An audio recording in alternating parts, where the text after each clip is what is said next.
Buenos días, bienvenidos a Entrevista Venevisión. Soy Ibrahim López Piñero y en este espacio vamos a analizar temas de interés nacional e internacional. Hoy en estudio nos acompaña Jorge Barragán, portavoz de Asuntos Internacionales de la Alianza del Lápiz. Bienvenido. Hola Ibrahim, ¿cómo estás? Muchísimas gracias por la invitación a tu espacio. Recientemente, la Fiscalía General de la República inició una investigación en contra del presidente de Argentina, Javier Milei, y ordenó una orden de detención en su contra.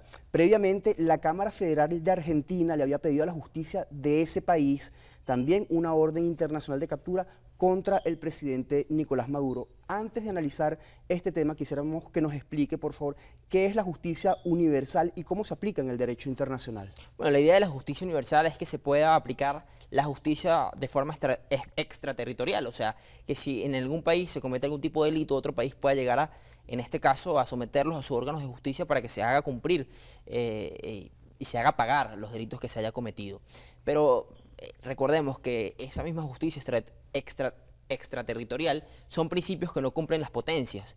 En este caso Estados Unidos, China o Rusia son principios que ellos al final no suscriben porque en general son soberanos de su propia justicia. Y en este caso, con lo que comentabas y ejemplos de lo que comentabas en torno a lo que previamente hizo el Congreso de Argentina, pidiéndole a su sistema de justicia investigar y ordenar, en este caso, una orden de captura, y por el otro lado hubo una respuesta por el Ministerio Público de Venezuela, te das cuenta que es cuando hay conflictos políticos se toma una actitud de judicializar la política. Y cuando se judicializa la política es completamente un error garrafal porque al final aleja la realidad de una solución política a ese problema político, porque lo que se originó dentro del marco de la política se debe resolver dentro del mismo marco, porque no hay ningún precedente en estos tiempos modernos, actuales, donde se haya podido someter, en este caso, a un jefe de Estado a una investigación y apresarlo de alguna u otra forma, porque tiene inmunidad, una inmunidad especial por ser jefe de Estado y presidentes soberanos de sus países. Entonces, de una u otra cosa son al final declaraciones de intenciones que alejan, en este caso, la posibilidad de una solución política. Y se ven afectadas las personas, el pueblo se ve afectado por medidas donde se rompen relaciones diplomáticas, por medidas de este tipo que al final quedan indefensos y en este caso los miles de venezolanos que se encuentran en Argentina, estamos hablando alrededor de más de 300.000 venezolanos, que se quedan indefensos porque no tienen representación diplomática por parte de Venezuela, representación consular por parte de Venezuela allá en Argentina. Entonces al final estas declaraciones de intenciones, como te comentaba, que no van a llevar a ningún lado, termina siendo perjudicial para los países. La justicia de todos los países tiene competencia o tienen competencia para ordenar capturas internacionales. Es decir, por ejemplo, recordamos que los jueces de Argentina aparentemente tienen esa competencia, el juez Baltasar Garzón en España con Augusto Pinochet. Hay otras experiencias como la de Alberto Fujimori, el expresidente Alberto Fujimori de Perú. Sí, hay esos presidentes como tú comentas, pero no tenían la investidura de jefe de Estado en ese momento, ¿no? No tenían la investidura de presidente, sino ya la habían dejado. Y después de eso que dejaron la investidura del presidente, de esa situación y esos elementos de poder que los rodeaban, se pudo someter a esos espacios de justicia. Pero al final es muy complejo y muy difícil que se pueda ejecutar en medio de una realidad donde los países son soberanos y en este caso el jefe de Estado tiene la inmunidad real de todos las herramientas y los elementos que constituyen ese estado de poder que hace que eso no ocurra. Por ejemplo, te puedo mostrar el caso, en este caso, que hubo una sentencia por parte del fiscal, una orden de captura del fiscal de la Corte Penal Internacional con respecto contra Vladimir Putin, presidente y jefe de Estado de la Federación Rusa.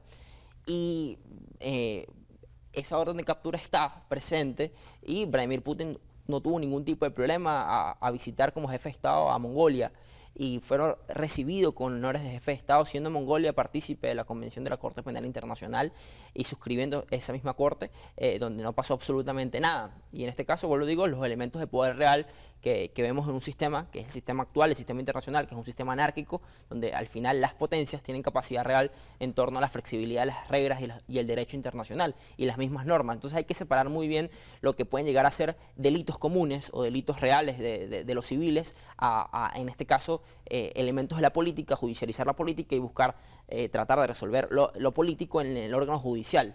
que hay ejemplos muy lamentables, como por ejemplo el tema de Ecuador, donde Jorge Gras, que estaba teniendo y tenía la inmunidad, y en este caso estaba dentro de la Embajada de México, fue tomado por policías, la misma embajada, lo sacaron de allí. Y es eso, la judicialización de la política. Por un problema político terminan judicializándola, terminan entrando a la Embajada de México, terminan violando los acuerdos, en este caso la Convención de Viena, donde hay inmunidad diplomática en los activos de esos países, y es algo que no debe ocurrir. Terminó ocurriendo, es una violación flagrante en elementos muy básicos de ese mismo derecho, de esas mismas convenciones que suscriben los países, que no deberían pasar. En la Embajada de Argentina, acá en Venezuela, hay algunos dirigentes políticos asilados. ¿Qué dicta el derecho internacional en este tipo de casos? Bueno, en este caso, cuando una persona tiene el derecho al asilo y tiene el derecho de que otro país lo asile, si en este caso el país que ofrece el mismo está de acuerdo, y así ocurrió. En Argentina, la Embajada Argentina en su momento decidió acogerlos, asilarlos en la misma embajada. Se rompen relaciones diplomáticas entre Argentina y Venezuela, y Brasil tomó en este caso los activos de la embajada argentina, acuerdos suscritos. El acuerdo de Caracas mismo establece que otro país puede, cuando este país sale por ruptura de relaciones diplomáticas, puede tomar esos mismos activos y en este caso protegerlos. Y eso fue lo que ocurrió. Evidentemente hubo amenazas, etcétera, pero lo que nosotros creemos al final, y desde la Alianza del Lápiz somos y pregonamos eso, es que al final debería dar un salvoconducto diplomático para que ellos puedan llegar a salir del país, y como te digo, tratar de utilizar los elementos políticos que están a la mano con esos elementos del derecho internacional que permiten buscar resoluciones, porque al final para eso está la diplomacia. La diplomacia no está para seguir generando más conflictos o seguir profundizándolos. La diplomacia en ese sentido es una herramienta de negociación, un elemento de los estados para tratar de resolver esos conflictos. La Embajada de Argentina en Venezuela está custodiada por Brasil. Brasil está resguardando los intereses diplomáticos argentinos aquí en el país, pero también fue relevado de esa función por el gobierno venezolano. Si el Estado venezolano no acepta que ningún otro país resguarde esos activos, ¿qué podría ocurrir? Bueno, hay un conflicto que imagino que se está manejando de manera diplomática, porque Brasil, después de Venezuela tomar la decisión de no estar, de quitarle, en este caso, la posibilidad del control y la defensa de los activos de Argentina por parte de Brasil en Venezuela, en Caracas, Brasil volvió a responder comentando, y hizo un comunicado, un pronunciamiento comentando que él tenía plenos derechos con respecto a los activos de Argentina en Venezuela. Entonces, al final es un elemento que se está resolviendo diplomáticamente, o esperamos que eso ocurra con los buenos oficios, porque bueno, el violar o el invadir, en este caso, cualquier espacio diplomático de un país son precedentes de violaciones gravísimos, porque le puede pasar a ese país que lo está violando, ¿no? Y son precedentes precivilizatorios, como te comentaba. Al final, los países han llegado a un punto y una realidad de madurez y de capacidades de entender por conflictos anteriores, de suscribir acuerdos que permitan tener esos espacios diplomáticos como espacios sagrados, para poder, porque por eso nace la diplomacia. O sea, al final la diplomacia nace en épocas de guerras, en épocas de conflictos entre estados, entre naciones, y al final mandabas a un diplomático para tratar de ser ese actor que permitiera tener un canal de comunicación con ese país que se estuviera en guerra o en conflicto, para tratar de resolverlo y buscar una solución. Entonces, al final, el invadir ese espacio diplomático, que es un espacio que cumple un rol, es completamente precivilizatorio y rompe con todo sentido real del contexto actual que está viviendo la humanidad. Hay aproximadamente 300.000 venezolanos en Argentina. Recientemente el gobierno del presidente Javier Milei anunció unas medidas para flexibilizar los trámites migratorios. ¿Considera usted que eso podría estimular la migración hacia ese país? Al final la migración venezolana en general se da y la migración en el mundo se da por un contexto económico, no un contexto social. Si las personas actualmente en Venezuela no ven satisfechas sus necesidades económicas esenciales para tener una vida digna y poder tener su proyecto de vida acá sin ningún tipo de problema y poderlo realizar, evidentemente buscan otros lugares para tratar de hacerlos, y muchos de ellos envían dinero de regreso a la familia que se queda en Venezuela. Esta flexibilización de normas, evidentemente es muy positivo para los venezolanos, que en este caso están buscando otros espacios para poder vivir, y da muestra de algo, una actitud, en este caso una política exterior del Estado argentino, sin importar si el gobierno es de derecha o de izquierda, donde han tratado muy bien a los venezolanos, no como ha pasado en otros países, donde eso se ha visto vulnerado. Pero al final el venezolano busca eso, busca lugares o espacios donde pueda resolver, tener una solución económica a sus problemas. Y en este caso Argentina está pasando por una situación económica bastante compleja y bastante difícil. Entonces hay que ver cómo avanza todo este proceso, porque por otro lado se siguen poniendo normas y restricciones para ir a Estados Unidos, pero la migración sigue yendo de los venezolanos hacia Estados Unidos porque ven que Estados Unidos es un lugar donde pueden tener un salario que les permita poder vivir bien y poder mandarle dinero a sus familias. En noviembre hay elecciones presidenciales en los Estados Unidos. ¿Considera usted que dependiendo en función de quién gane esas elecciones puede cambiar la política exterior hacia Venezuela? Sí, sin duda.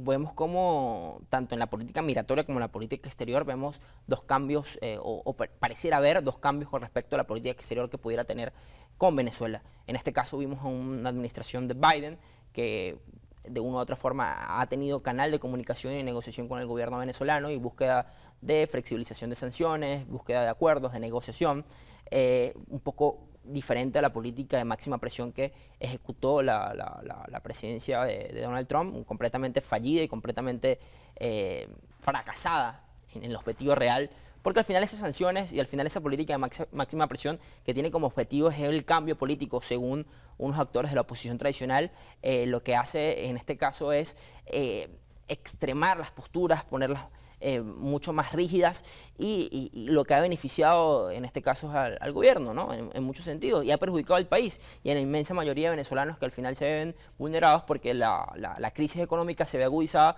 debido a que se ve sancionada la principal industria que trae dinero a Venezuela, que es la industria petrolera. Entonces al final un rechazo total a ese mecanismo de sanciones y de coacción para tratar de generar cambios que al final no lo generan y lo que generan es procesos más perjudiciales.